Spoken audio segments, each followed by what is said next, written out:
What's going on, guys? You guys having a good week? Yeah, I got one. Yeah. About everybody else. Everybody having a good week? All right, cool. You guys got out all your energy, all your talking for the message right there. Good job. Hey, we're in this series, like Tim said, called Jesus Because, and I haven't gotten to say why I follow Jesus yet, so I'm super excited for tonight. I want to go ahead and recap. If you haven't been here for any of this, raise your hand. If you haven't been here for a single night of Jesus Because, I know there's quite a few people. Look at that. That's super cool. So what we've been talking about, yeah, it's really hard to wrap your mind around, but we have been asking people to say why they follow Jesus. That's pretty much it. So if you're like, man, I've never been here before, or I haven't been a part of this series, I don't know what's going on, that is all right because it's pretty self-explanatory. Jesus because I follow Jesus because. All right, we've gotten to hear some awesome messages so far. Tim kicked us off in this series, and then we had awesome guest speakers like Cam and Missy. Missy was here last week. It was awesome. I know so many of you guys know and love Missy. She's actually still here. What's up? Still here, as in you never left. She lives here, down in the youth. Never mind. That's going to crack me up all night. For real, I'm never going to stop laughing about that. All right, so anyways, I wanted to tell you guys tonight why I follow Jesus, and I'm just going to be honest with you. I'm going to start off with a little bit of clickbait. I follow Jesus because Spider-Man No Way Home is a great movie. That's why I follow Jesus, because that's a great movie. In fact, it's the second best Spider-Man ever made. Anybody agree with that take? First is Into the Spider-Verse, of course. The greatest movie ever made. It's animated. I can't, it's fine. I know you're in high school, but yes, animated movies can still be good. All right. So anyways, I follow Jesus because Spider-Man No Way Home, the last Spider-Man movie made, is a great movie. And I just want to go ahead and say this because I want to hear the reaction. I'm going to spoil the movie tonight. I got like 2 no's. Hey, real quick. Shh. It's been out since December, okay? I believe that maybe one person in this room has a legitimate reason why they could not have seen it, but there are spoilers everywhere. And I'm not going to go into all the details tonight, but I want to let you guys know that I am going to spoil this movie. We're actually about to watch a little clip from it, and it's going to explain this whole I follow Jesus because of Spider-Man. So let's go ahead and watch that. All right, listen up. I know there's a lot of thoughts about that. Raise your hand if you have seen the movie. All right, so you guys understand the context for that. If you haven't seen the movie, that's okay.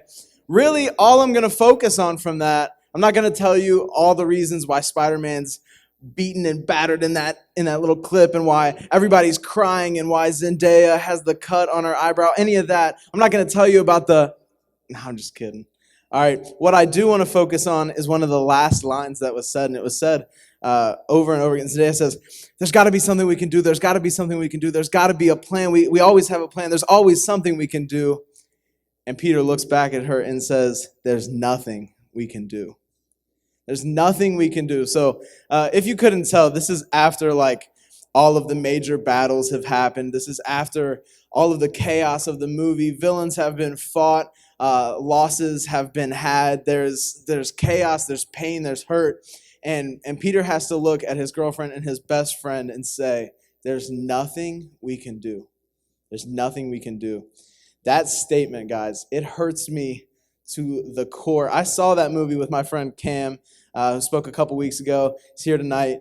And I remember him saying at the end of that movie, man, I'm so excited because we're kind of getting a little bit of a reboot, right? Like, man, I'm not going to go too far into it, but we got Spider-Man who's got nothing. He's got to build from the ground up. He's got to start fighting crime in New York like comic books, right? No more Iron Spider, no more this, no more that. And there's nothing we can do. And Cam's like, that's so cool. I believe his words were, we got grimy Spider-Man back. And I'm like, he's lost everything. And there's nothing he can do. And it hurts me so bad. I don't think you guys understand how much that statement actually hurts me. When I watched that movie, when I finished that movie, the only thought I had in my head was, oh my gosh, the consequences of his actions have left him with nothing. And his actions were heroic. right? There's other. I also talked to Tim after the movie, and he was like, but by letting them forget him, that's his most heroic moment in all three movies. That's where he truly shows he's a hero. I'm gonna be honest, I don't care. I don't care that that's the most heroic. That is so messed up. And I watched that, and it brings this like deep fear out of me that kind of makes me uncomfortable. Like, I love that movie. I genuinely believe second best film wise, but maybe not my favorite. I liked the previous Tom Holland Spider-Man movies where it was kind of fluffy. We didn't have to see Uncle Ben die. It was like, man, this guy's just living the life. He's got like Tony Stark as a best friend, R.I.P. And he's living it up. He's a superhero, right? This dude's fought aliens in space. And of course, when I watch Spider-Man, I'm like, I'm Spider-Man. That's me. It's not me, guys. I couldn't do that. But anyways, let me get back on track. See, the reason I bring Spider-Man into this is because his tragedy brings out my fear. The tragedy that Spider-Man has, he's got a tragic story over and over again. No matter how many times they're going to make Spider-Man, he has a tragic story. His actions, no matter how heroic, leave his life in shambles, and they have consequences that he simply can't do anything about. And he has to look at the people he loves and say, there's nothing we can do. All right, so maybe that makes my Jesus because I follow Jesus because I am so afraid of my failures, my own actions, and the consequences they will have on my life and the people I love. I got all that from Spider-Man. It's meaningful to me, man. Yeah, so then I'm left with that. And, that doesn't really sound much better. So I follow Jesus because Spider-Man's awesome. I follow Jesus because I have a big fear in my life of my failures, the things that I'm going to do that are gonna mess up my life and the lives of the people I love, right? Because Peter Parker is doing his absolute best. Peter's making the choices that seem heroic, and they really are. But Peter's best leaves him with the same fate over and over again. He experiences loss. He experiences hurt and pain and chaos. And all of it's irreversible, right? As much as we want to think. Like, that movie ended, I was like, that's not it. Please tell me that's not it. There's got to be another hour, right? They make movies really long now. There's more, right? Post-credit scene will redeem it all. It didn't. And I was like, man, this movie can't be over yet. Because all of this is irreversible. What's done is done. There's no chance at making it right for Peter. And it drives me crazy. It makes me emotional. I know you guys are like, man, he's the biggest dork in the whole world. Yeah, fine. All right. I don't cry at many movies. The Blind Side and Spider-Man. They'll get me every time. Okay? But this hurts me. And I want you to sit on that for a second. Go ahead. Like, just tone down. Sit with that for a second. You did your best, and it left you with nothing. And there's nothing you can do. I know a lot of you guys, I know the pressure you sit with on a regular basis. I know the pressure you put on yourselves, the pressure that your families put on you, the pressure that you feel from your teachers, your coaches, your loved ones, all of this. And then you have to sit there knowing you did your best, and it left you with nothing. And there's nothing we can do. And if that's at my best, then I start to think about my worst. And if I'm thinking about my worst, man, that's scary. If I'm thinking about my deliberate sin, the pain I've caused, not by doing my best, but when I did my worst and I knew it. The pain where I gave up, when I was at my lowest. The pain I've caused on other people and myself. The damage I've done around me, and that's at my worst and at my best. And it leaves me upset because of this. My actions are irredeemable. Say that word, that's kind of a big word. Irredeemable. Irredeemable is defined as not able to be saved, improved, or corrected. So if irredeemable is a little bit too big of a word, I'm going to be honest, it took me a while to figure out how to spell that. Just think of it like that. I can't do anything about it. There's nothing we can do. I can't save it. I can't correct it. I can't fix it. And here I am again with Peter Parker saying, "There is nothing we can do." But here's this. I need you guys to listen to this part. You might be thinking, you're a weirdo and you care too much about Spider-Man, and I can't believe they gave you a microphone for this. And all of those are true. But the problem is, it's not just me. I'm not the only person that has problems that need to be fixed. I'm not the only person who has tried my best time after time just to feel the same pain, right? I know it's you guys too. Like I said, I get to talk to you guys. It's probably my favorite part of this job of serving at Grove Youth is hearing what you guys say, hearing about what you're experiencing in life, okay? And so I'm left knowing this. We all need redemption. What redemption means is the action of saving or being saved from sin, error, or evil. Okay, we're getting dictionary definitions tonight. The action of saving or being saved from sin. And the Bible backs that up time and time again. The Bible says that we are all sinners. Romans 3:23 says, "For all have sinned and fall short of the glory of God." And Romans 3:10 says, "As it is written, none is righteous, no, not one." I see these verses and I start thinking there has to be something, right? Like if I am a sinner and I've fallen short of the glory of God, okay, that's fine. If that's the truth, I can handle that, but I got to do something about it, right? It puts me on a mission. Okay, there's a problem. I see that there's a problem. I need to fix that problem. I can probably put my mind to that. I can probably work that out. How many of you guys have heard you can do anything if you put your mind to it? You can do anything if you work hard enough. That is a mindset that we truly believe. And I think in a lot of ways it's true, but not in this way, right? So I tell myself time and time again, it's okay, it's okay. I'll be able to work it out. I'll be able to get rid of that. I'll be able to cut that out. I'll be able to go closer to God. I'll be able to stop that sin. And if I do all these things, then that verse doesn't apply to me. I got away from it, right? I love fixing problems. I'm not very good at it, but I like it. Do you guys still have future problem solvers? Yeah?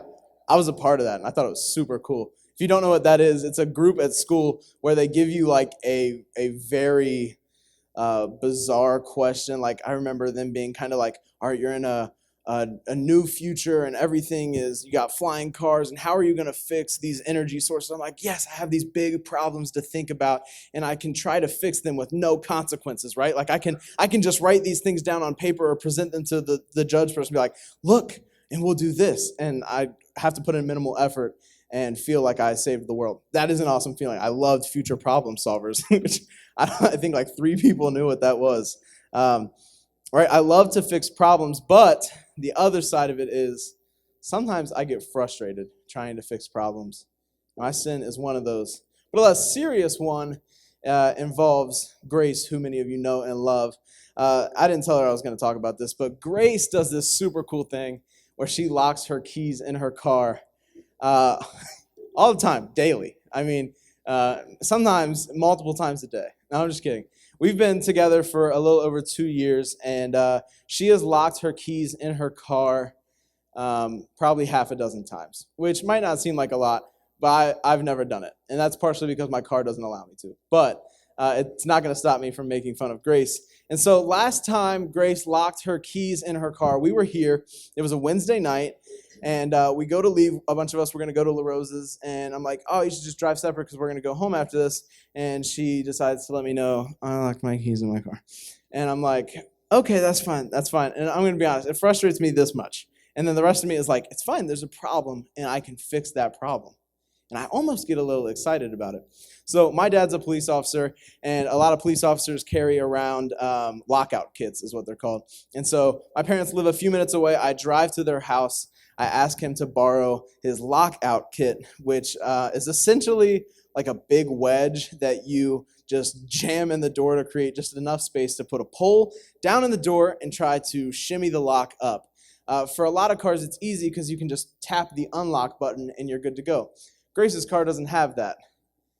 And so that little pin that sticks up on the door, you have to find a way to make another stick lift that up. That takes a lot of leverage. If you guys are just wondering like the mechanics of that, it's not easy. Anyways, I'm determined to get this problem fixed. Just stick with me. I promise we're going somewhere. I'm determined to get this problem fixed. So I go and get this kit. By the way, it's like 30 degrees and it's like midnight. So I'm loving my life. And so I am just working at this for probably 20, 25 minutes, and I'm wrestling with it. I'm fighting with it. And Grace knows this. When there's a task like that, I get so frustrated. When there's like like that one little thing that you can't accomplish, and you're like, I should be able to accomplish this, right? I'm trying to make a little thing go bloop, and then the problem is fixed. I have the tools for it. I can make it happen. I have quit video games because I'm like, yeah, that one mission I'm not ever going to be able to beat, so I'm not coming back to it, right? Or I will go and go and go until I am so mad at it. And so finally, my hands are cold. They're kind of cramping up. I've been trying to get this door unlocked for probably 30 minutes. And Grace, I did not I did not throw it down, but I dropped the little pole, and I was like, not violently and not at her, by the way. I ground. And I was like, all right, it's your turn. If you're anything like me, this next statement will blow your mind. I go to sit on the curb to cool down mentally, and boop, she got it 30 seconds later. I mean, it was immediate. And I was like, there's no way. You're lying. Like, what did you do? I don't believe you. I loosened it. I loosened the lock, probably, right? Like, it was 3/4 of the way there. It must have been so close. Because I'm a turd, right? And I wanted some credit for the amount of work I put in. All right. And this is what I've done so much of my life, is say, I'm going to get it. I'm going to get it. I'm going to get it right. Hey, I can help you with that. No, I'm going to get it right. I'm going to get it right. Throw it down, and then I'm going to come back to it. I pick it back up. I keep wrestling with it because I'm too prideful to let go. I'd rather wrestle with that issue forever. I'd rather just keep jamming plastic wedges in the door and dropping this, like, these poles are enormously long, by the way. So I'm like, why would I need a 10-foot pole for this? What kind of vehicle are you unlocking? But I'd rather wrestle with it forever than hand it over and get the help that I can have. And I think this has been so true in so many areas of my life where I have said, I'm going to fix that. There's something I can do. And if I would have just handed it over to God, like that, would have been unlocked. I could have been on to the next thing. I didn't have to keep wrestling with it. I didn't have to keep fighting with it. But nope, I was gonna find my way. Right? I can work hard enough for that. There's something I can do. Right? And that's how I view and have viewed my relationship with Christ a lot of times, is that I'm gonna figure it out. I'm gonna do it, and God's gonna be proud of me about it. But Titus 3:4-5 says this: but when the kindness of God our Savior and his love for mankind appeared, he saved us, not by works of righteousness that we had done, but according to his mercy, through the washing of regeneration and renewal by the Holy Spirit. I just want to focus on one part for a little bit there. That I am not saved by my righteous works. That's right, I'm talking about my best. Obviously, my worst isn't going to save me. It never does. You never see anything where the worst decisions have the best consequences. No, you see your worst decisions obviously become your failures. But the idea that my righteous acts, the good things I do, if you're like, what is right? I'm doing my best. I've done it right. I've done it the way I think God wants me to. So isn't that going to save me? Won't that fix Romans 3:23, that I've fallen short of the glory of God? But the Bible tells us again, over and over, it's not by your works. No man's going to be able to boast about it. It's not your righteous deeds. It's none of that. The Bible actually says that our righteous deeds are like filthy rags. My best to God is like filthy rags. And so I'm back to the same truth again. Looking at my life, looking at my friends, looking at my family, saying there's nothing we can do. And it breaks me time and time again. There's nothing we can do. So here we are with this tension, right? This is all of us. Here we are with this tension together. I'm bringing you in to my pain just a little bit here, okay? But luckily, Hebrews 9, which I've been reading Hebrews lately, and dang, it's good. If you're like, man, I want to read Hebrews, you should. You should not waste any more time. All right, so Hebrews 9 and 10 says this. This is a symbol for the present time, during which gifts and sacrifices are offered that cannot perfect the worshiper's conscience. They are physical regulations and only deal with food, drink, and various washings imposed until the time of the new order. All right, if you have no clue what's happening in those verses, that's fine. We're gonna be brief with that tonight. So they are at the temple. It's the place of worship. People are going there to worship God, and they're bringing gifts and they're making sacrifices.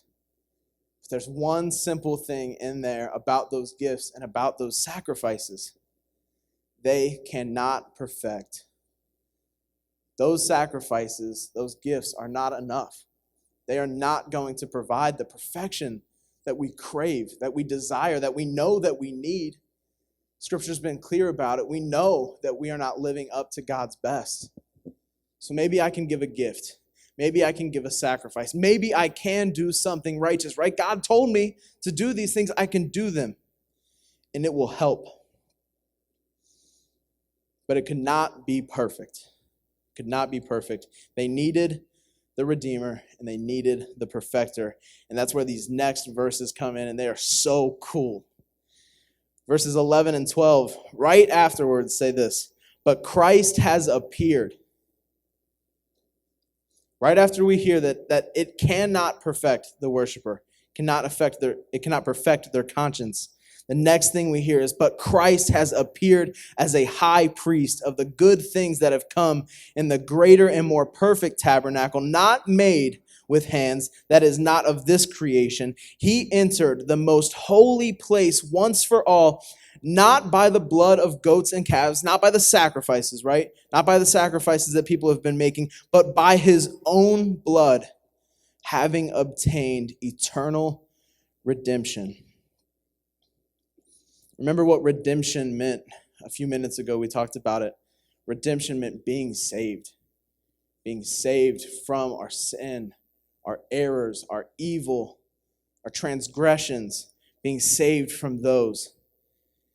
And if I had to sum that up, man, but Christ appeared, and by his blood he has brought eternal redemption. Just like that. When what we could do was not enough, Christ stepped in and gave the redemption that we could not have without him. That's right, when our sacrifices were not good enough, when my most heroic moments, even when I fought the good fight, when I felt like I was doing good, Christ still had to appear for that to be perfected. And that's exactly what happened. So as much as I hate that there's nothing that I can do to save myself, as much as I hate that the world is hurting, that the world needs this kind of help, that there are problems that need to be solved, right? Like I said earlier, I want to sit on this for just a second. I know what a lot of you guys are going through, and there's probably a lot that I don't know about. So I'm not trying to say, hey, I know exactly what you're going through. I know your lives, but I get to speak to you guys. And you guys talk to your leaders, you trust us with stuff, it's really cool. And so, yes, I know that you're wrestling with the problems of mental health. And yeah, maybe there's self-harm, maybe there's all sorts of other things going on in your life, the addictions, the weight of your world on your shoulders. Maybe it's the good things, right? Maybe it's the sports that you play, the grades that you want to get, the AP class that you're trying to get an A in, all of these things, but you cannot do it by yourself. You've been trying too hard for too long with no success.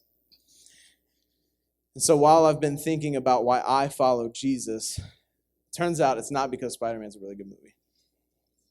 And it turns out it's not because I'm terrified of my failure. It Turns out it's not because I am terrified of my actions and their consequences and all that is wrong in the world and the ways I'm contributing to it actively. It turns out the reason I follow Jesus is pretty simple. I follow Jesus because he is my redemption. If that's all you walk away with tonight, know that I follow Jesus because he is my redemption, but he's also your redemption. I don't say that. I don't say, man, I follow Jesus because look what he can do for me. You know that thing that I haven't been able to do? It's fine. I got the answer for it, right? That's not how we're not playing Jesus to get the answer we want, get the verdict we want. But I'm looking at him and I'm saying, I follow him because how could I not after what he has done for me? I'm not following him because what he can do for me. I'm following because how could I not? How could I look at that truth and not follow him after knowing that, after receiving that truth? So before I close, I want you to think about what it is in your life that you need Christ to redeem. Maybe you don't have a relationship with Jesus at all. In that case, there's probably a lot to redeem, right? He's got a whole life to redeem, and he wants to. But I know that we're all consistently going through things, locked doors that we've been trying to pick, and we need to hand it over to God and let him redeem it because we can't. Okay? And so as we close tonight, I want to remind you guys that at the end of all of these messages throughout this series, we have a closing song, and we've had adult leaders line up in the back. I'm going to be back there tonight, and so are all the other adult leaders. We're always there to talk to you guys if you want to know more about what it means to have your life redeemed by Christ, or maybe there's something else that you need to talk about because you feel like talking to a leader about it, getting it out there is going to help that be redeemed by God. That's a real thing, and we're back there to listen to you and to talk to you about that. Another thing that I want you guys to think about, Tim mentioned earlier in the night that we have papers back there that say, I follow Jesus because. And in a couple of weeks, we're going to allow you guys to share why you follow Jesus. And so if you didn't take one of those papers the first week, or maybe you haven't been here, I encourage you guys to take one of those tonight. And maybe maybe you follow Jesus because something he has already redeemed in your life, or you see him redeeming something else. Or maybe you have an entirely different reason. Those are back there for you guys to take, and we want to hear why you follow Jesus because we all have a reason. All right?